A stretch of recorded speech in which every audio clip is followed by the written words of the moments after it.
जय माई की साथियों, आज हम इस वीडियो में महालक्ष्मी जो कि पितृपक्ष में पितृपक्ष की अष्टमी को महालक्ष्मी यानी गजलक्ष्मी की पूजा की जाती है उसकी विधि देखने वाले हैं।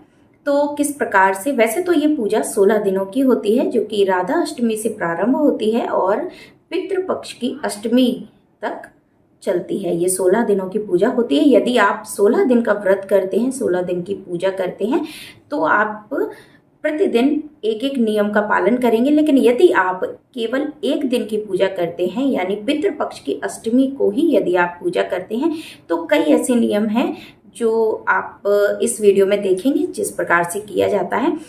तो सबसे पहले हम ये देखते हैं जो स्नान के नियम होते हैं वो 16 बार किए जाते हैं। यानी यदि आप राधा अष्टमी से प्रारंभ करते हैं तो 16 बार 16 मग से स्नान किया जाता है। 16 बार करेंगे तो एक बार माना जाता है। और यदि आप ये पितृपक्ष की अष्टमी जिस दिन महालक्ष्मी पूजा है उस दिन यदि आप एक दिन का व्रत करते हैं तो आप 16 बार स्नान करेंगे। और इसके अतिरिक्त ये जो दूब घास होती है ना, इसके इस तरह से पौड़े बना लेंगे, इसको बना लेते हैं और इनसे शुचि किया जाता है। किस प्रकार किया जाता है मैं आपको बता देती हूँ। तो इसको स्वच्छ जल लेकर एक पात्र में स्वच्छ जल लेंगे। उस जल में आप इनको डुबोकर अपने पैरों से लगाएंगे, फिर आप अपने घुटनों से लगाएंगे, अपने चेस्ट से सीने से लगाएंगे और फिर सर से लगाएंगे। इस प्रकार 4 जगह लगाकर इसको स्नान करेंगे। जब ये 16 बार ऐसे सुच बोलते हैं ये हो जाता है तब उसको 16 बार होता है तो एक बार माना जाता है। इस 16 × 16 बार आपको ये करना है। यदि आप 16 दिन की पूजा कर रहे हैं तो पर डे आप एक बार इसको करेंगे। और यदि आप महालक्ष्मी वाले दिन ही एक दिन की पूजा कर रहे हैं तो इसको 16 बार करेंगे। मैं एक ही दिन की पूजा करती हूँ और इसको 16 × 16 बार शुचि करती हूँ। तो किस प्रकार इसको शुचि करना है वो मैं आपको इस वीडियो में वो विधि मैं आपको बता देती हूँ।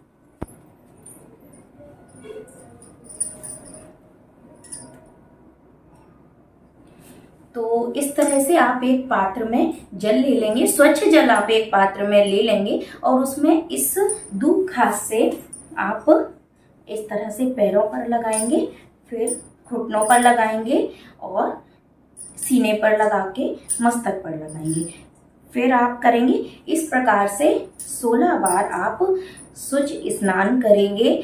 दूब घास से शुचि करने के बाद फिर आप अपना पूरा श्रृंगार करेंगे, रंग महावर सिंदूर बिंदी सब करके, नए वस्त्र धारण करके उसके बाद आप पूजा की तैयारी लगाएंगे। यहाँ पर हमने कलश को नीचे आसन देकर, अक्षत का आसन देकर कलश को स्थापित कर दिया है। इसमें मौली बांध दी है और गजलक्ष्मी जी जिनकी पूजा की जाती है उनको भी आसन देकर यहाँ पर स्थापित कर दिया है। अब इसके बाद आप दीपक को भी आसन देकर दीपक को आप रखेंगे। उसके बाद कलश में आप स्वास्तिक बनाएंगे।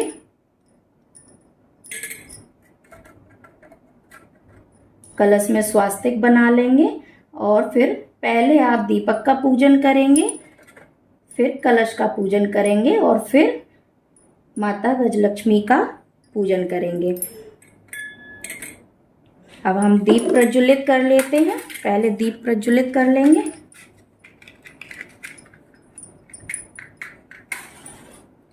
आज हम आपको पूजन करके दिखा रहे हैं।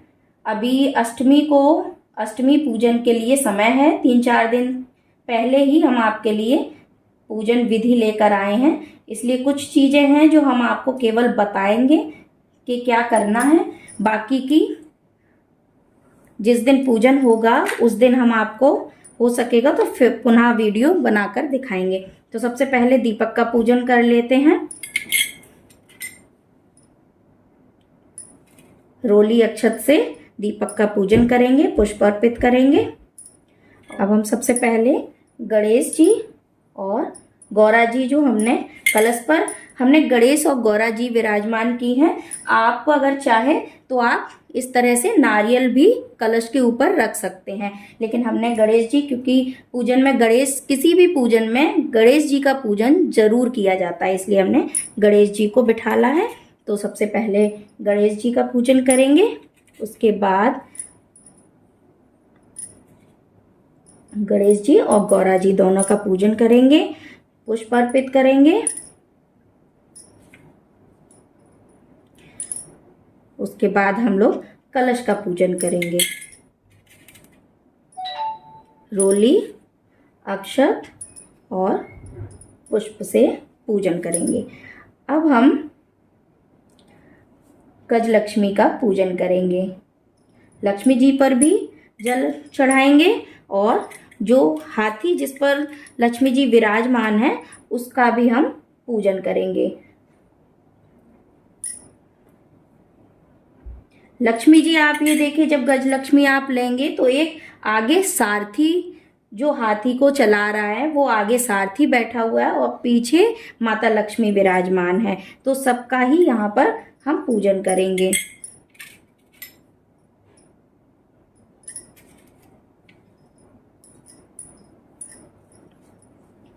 माता के लिए लाल पुष्प, ये गुड़हल का फूल है। यदि आपको कमल का पुष्प मिल जाए तो कमल का पुष्प आप अर्पित कर सकते हैं, और नहीं तो ये लाल कोई भी फूल, गुड़हल का हो, गुलाब का हो, कोई भी लाल पुष्प आप माता लक्ष्मी को अर्पित कर सकते हैं।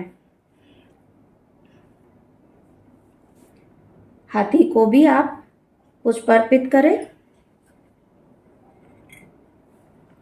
और इसके साथ साथ जिस दिन आप पूजन करेंगे उस दिन, अभी तो हमने नहीं बनाए हैं, 16 आटे के दीपक आपको बनाने हैं, क्योंकि प्रतिदिन जब 16 दिन पूजन किया जाता है मैया का तो 16 दिन प्रतिदिन एक दीपक जलाया जाता है। जब आप एक ही दिन पूजा करेंगे तो उनके लिए 16 दीपक बनाएंगे। आप आटे से भी बना सकते हैं, नहीं हो तो आप मिट्टी के दीपक भी लेकर पूजा कर सकते हैं। वैसे आटे से आटा जो आप रोटी के लिए मारते हैं ना, बिल्कुल वैसे ही करके आप उसके छोटे छोटे दीपक बना लीजिए और 16 दीपक से आप उनकी पूजा और आरती करें। तो अभी तो हमने वो नहीं बनाया, अभी हमने कुछ एक्स्ट्रा नहीं दिखाया है, सिंपल आपको पूजन करके उसका विधि विधान हम आपको बता दे रहे हैं। इसके अलावा इस तरह से आप, ये गड़ा होता है जो 16 धागे से बनाया जाता है और इसमें 16 गांठें लगाई जाती हैं, इसको भी आप माँ को अर्पित कर देंगे और थोड़ी देर उनके पास रखने के बाद इसको आप धारण करेंगे। इसके अतिरिक्त आप मैया का पूरा अपना भी श्रृंगार आज किया जाता है और मैया का भी पूरा श्रृंगार किया जाता है। तो मैया को आप बेसन के भी, उनके जो श्रृंगार के जेवर होते हैं वो बेसन से बनाए जाते हैं, उनका हार बनाया जाता है, बिछिया बनाए जाते हैं, तो वो भी आप उस दिन ज़रूर बनाएं। तो देखिए मैया को बिंदी लगा दी हमने और चूड़ियाँ पहना दी। ये जो बिंदी है, चूड़ियाँ हैं, इनको आप बाद में प्रसाद के तौर पर स्वयं धारण कर सकते हैं, स्वयं पहन सकते हैं, इनको पहनना चाहिए।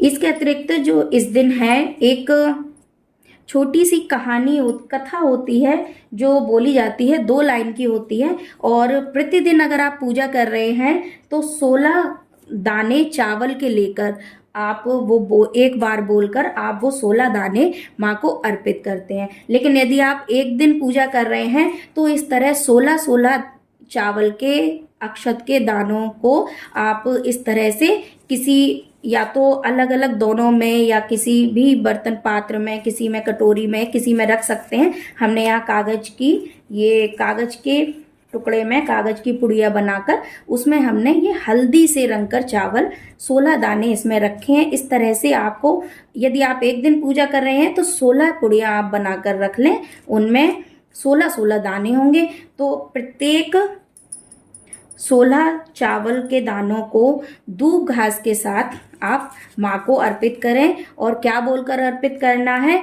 हम लिखकर भी आपको डिस्क्रिप्शन बॉक्स में भी लिखकर डाल देंगे, और देखेंगे तो स्क्रीन पर भी हम आपको ये लिखकर लगा देंगे। आपको बोलना है, आमोती दामोती 16 पटरानी, हमसे कहती तुमसे सुनती 16 बोल की एक कहानी। ये बोलकर आप ये अक्षत और दूब घास आप माँ को अर्पित कर देंगे।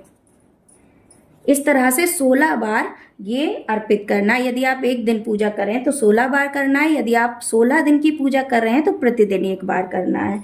इस तरह से ये करते हैं। और जो आप श्रृंगार जो बेसन से बनाएंगे, माँ का हार बनाएंगे, चूड़ियाँ बनाएंगे, बिछिए बनाएंगे, वो भी इस समय आप मैया को चढ़ा देंगे।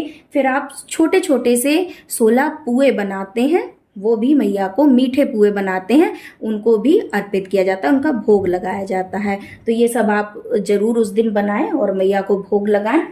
इसके अतिरिक्त आप सुहाग का जो सामान होता है, बिंदी है, महावर है, सिंदूर है, चूड़ियाँ हैं, वो सब आप मैया को अर्पित करें। हो सके तो आप कोई भी वस्त्र अर्पित करें, साड़ी है, लाल पीली कोई भी साड़ी आप मैया को अर्पित करें। दक्षिणा आप अर्पित करें, दक्षिणा चढ़ाएं, कुछ भेंट चढ़ाएं।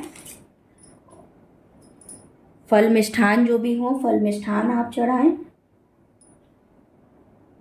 और महालक्ष्मी की कथा जो पुस्तक आती है, उससे आप कहानी पढ़कर कुछ थोड़े से फूल हाथ में लेकर पुष्प ले लीजिए, अक्षत ले लीजिए और कहानी सुनकर आप फूल और अक्षत मैया पर चढ़ा दीजिए। इसके बाद आप दीपक लीजिए, मैया की आरती कर लीजिए।